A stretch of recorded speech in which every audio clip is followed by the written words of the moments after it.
It's the Leeds story, I'm afraid. Horrific scenes overnight when a police car was flipped on its side and a bus set alight after unrest broke out in Leeds, as I said, on Thursday evening.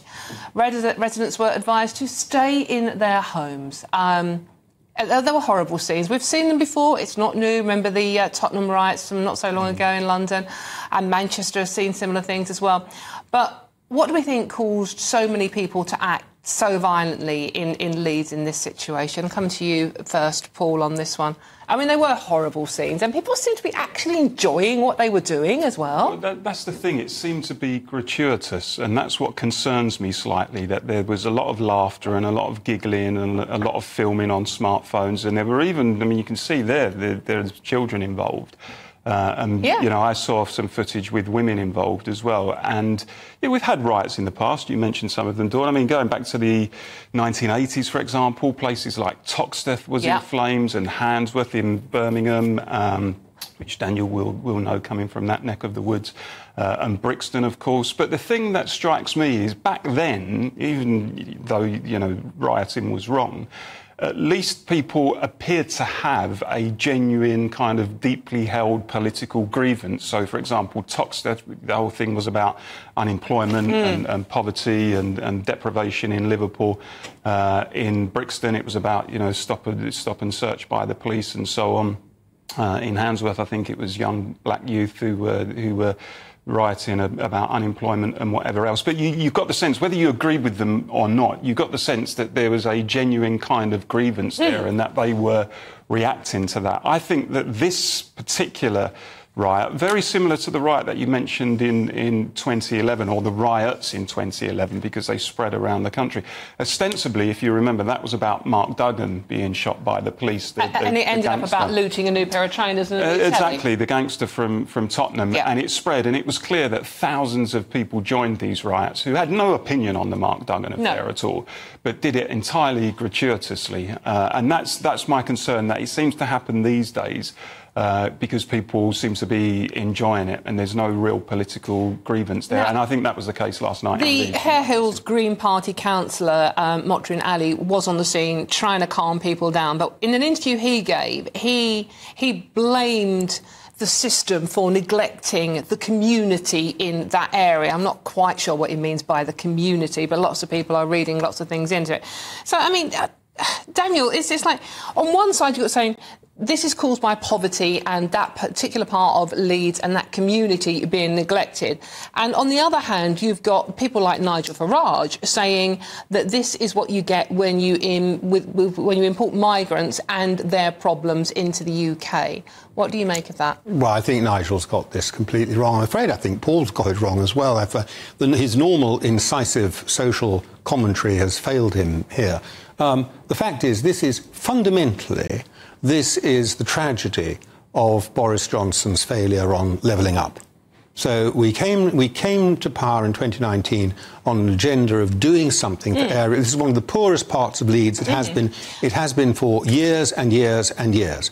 And then we were distracted from doing that by COVID. You got Brexit done, 2019 get an election, a couple of months later you're hit by COVID, and that takes out the rest of your term. You're followed by a government which doesn't understand levelling up, and now you've got a government that isn't interested in levelling up. It's actually gone and abolished it. So we've got these people who have been neglected, this guy is right, have been neglected a long time.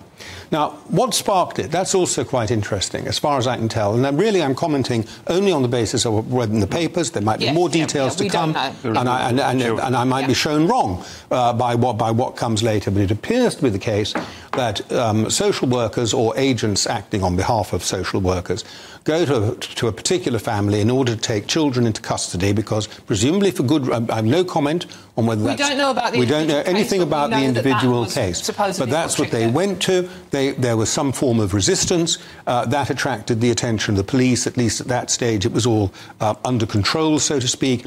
But it somehow then got out of hand because other people in the neighbourhood, maybe from the same community, maybe from different communities, started reacting and joining in. And suddenly it kicks off, and that's the spark.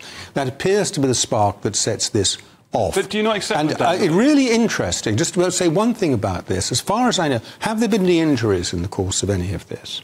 There doesn't appear to be. And has there been? We're aware of. Has there been any looting?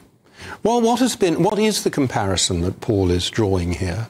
Because this seems to me to be really quite different in character from that. The Mark Duggan thing was sparked by what was regarded as, in a sense, if you like, a political incident, which is the whole question of how the police treat black people. And which is fundamentally is a political thing rather than a social thing, if you like. This seems to me to have been sparked in a very different way. And I think we really need to look. And what we don't want, what really must hurt these people is these they're all represented now. The whole of Leeds is represented by Labour MPs, who include Hilary Benn, son and brother of Lord Viscount Stansgate. Tremendously condescending metropolitan elite people who have absolutely no idea.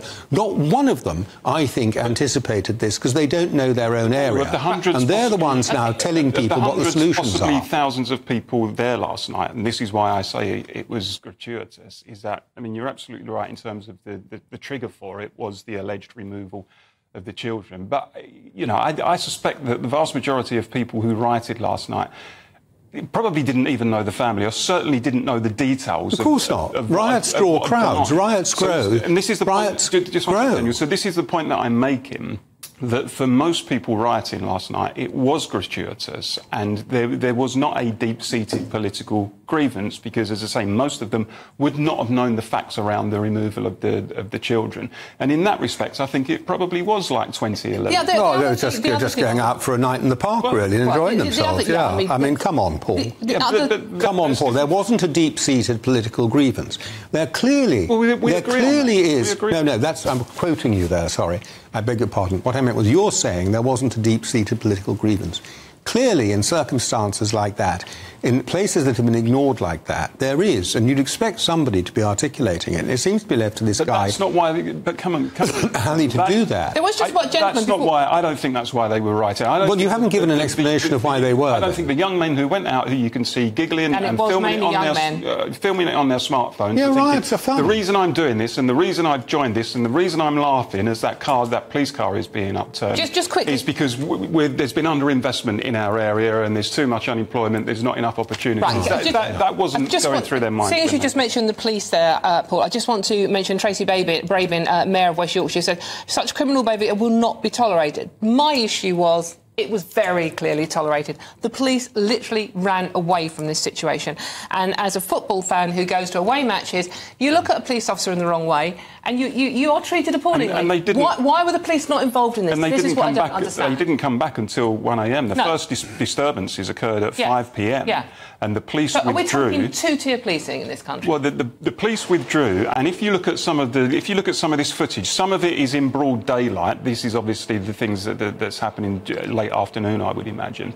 And then you see other footage which is taken clearly at night time. And what strikes me is, I mean, that police car is being attacked there. But what strikes me is in the footage, lots of footage I've seen, you don't actually see any police officers. No. You don't hear any sirens in the background. You don't hear any approaching police cars. And the riot police eventually apparently turned up at 1 o'clock. Now, I think that's a real problem, because I think when you've got a situation like that unfolding in one of our major cities, I think you need specially trained riot police who are able to be deployed at the drop of a hat and can get in there and deal with it quickly, sensibly, but quickly. And the fact that the police weren't on the scene for another few hours, and by all accounts from the testimonies, left local citizens to deal with it themselves, I think raises serious questions about the way that the incident was policed, and more widely about police. Yeah, well, we saw similar. I mean, I'm sorry, we did see similar during the Black Lives Matter movement, where the police again shied away from tackling